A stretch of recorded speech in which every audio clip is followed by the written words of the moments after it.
Nga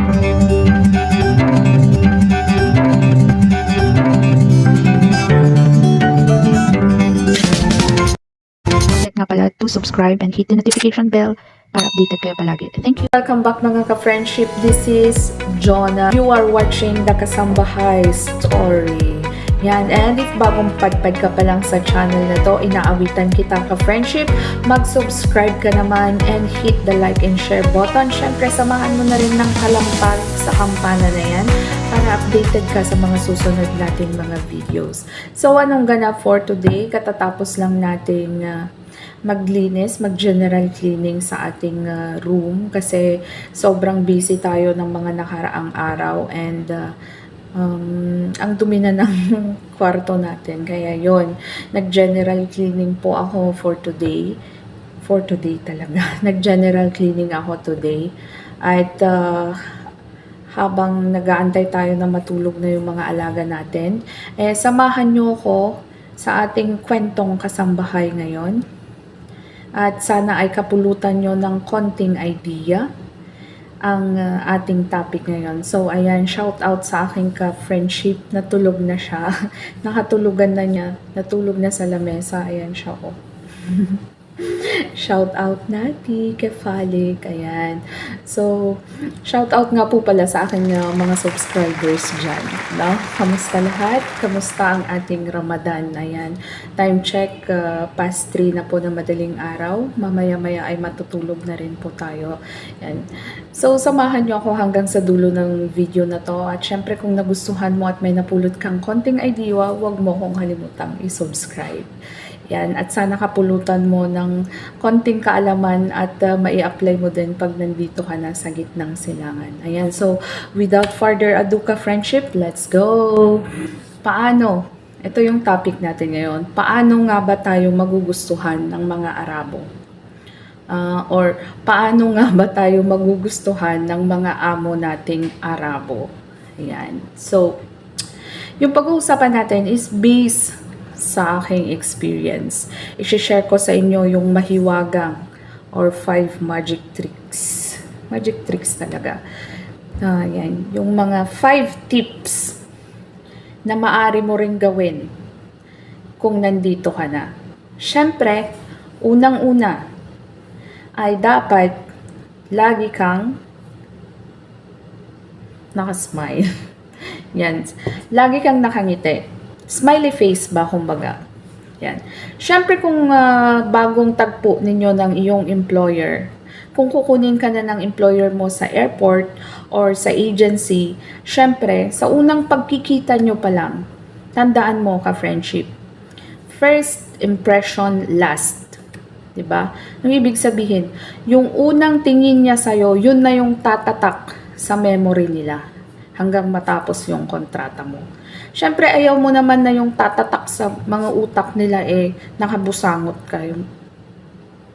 Parang galit na galit ka sa mundo. Siyempre, ayaw mo naman na ganun yung tumatak na image mo sa kanila. Siyempre, dapat nakangiti ka. Smiling face. Smiley face, di ba? Para magmukha kang friendly. Yan, yung magmukha kang mabait. Kasi guys, kahit naman siguro sino, halimbawa na lang, tayo.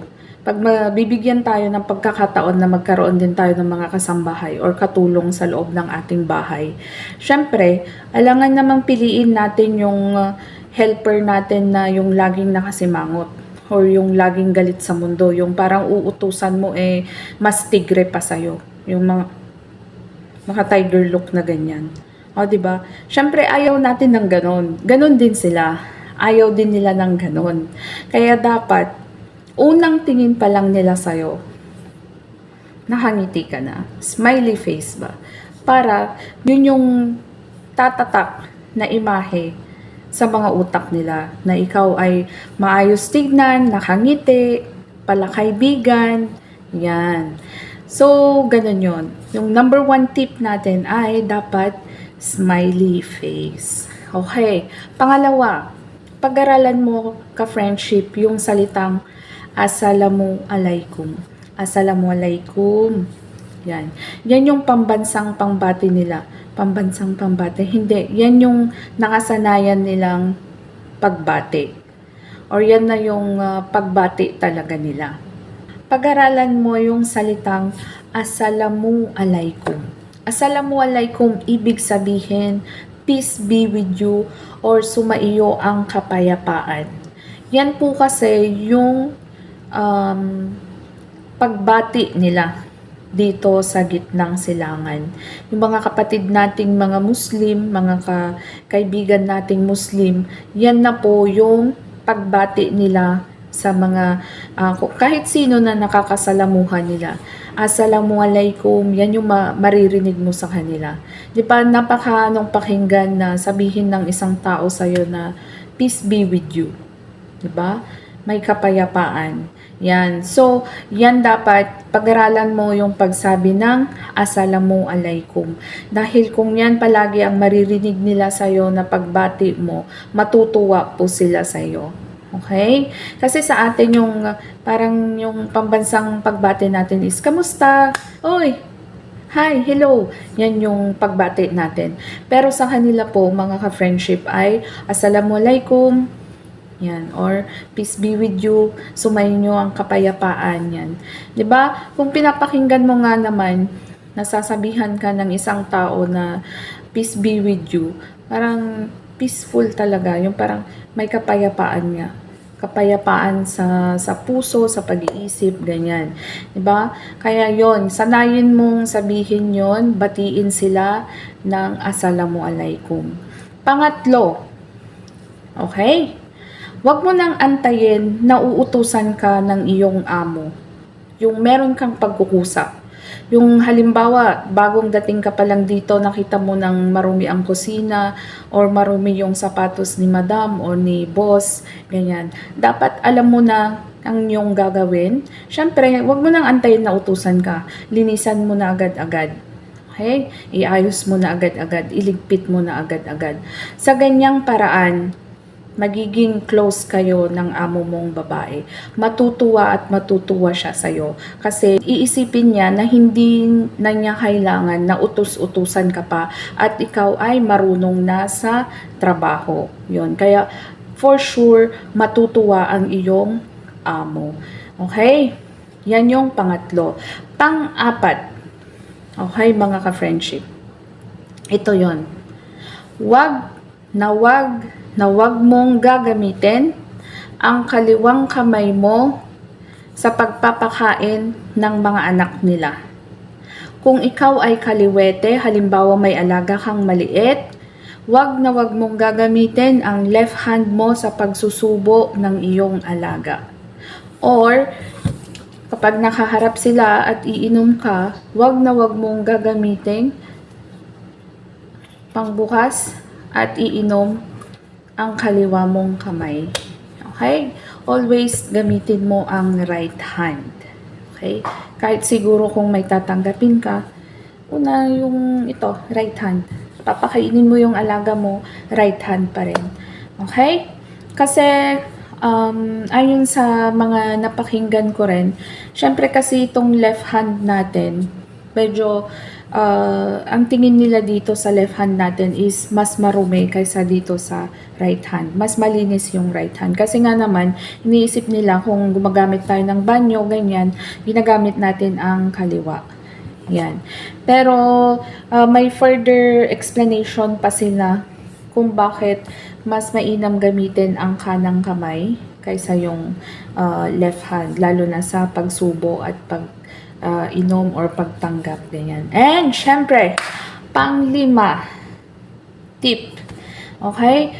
Kung tayo po ay tinawag na kakain or kakain tayo ng salo-salo, wag po kayong hihindi. Okay?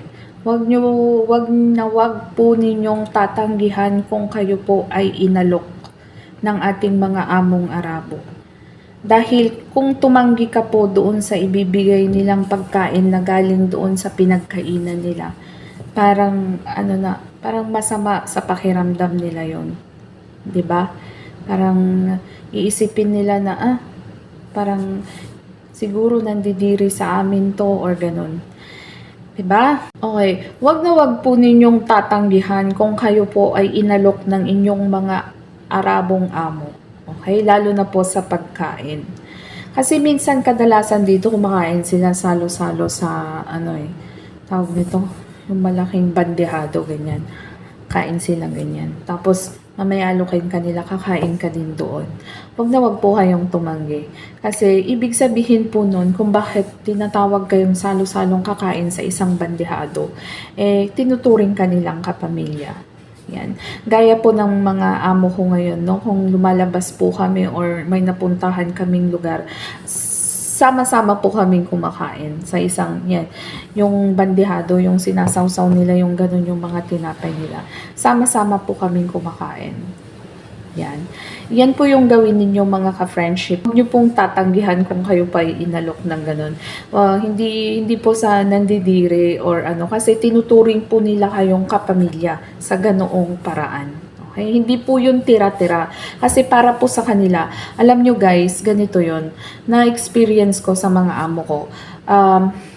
Sa atin kasi, iisipin natin na tira-tira.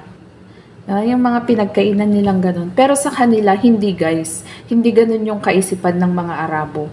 Kapag kumain kayo ng salo-salo sa isang bandehado, kapamilya ang turing sa inyo. Ganun po yung nakagawian nila.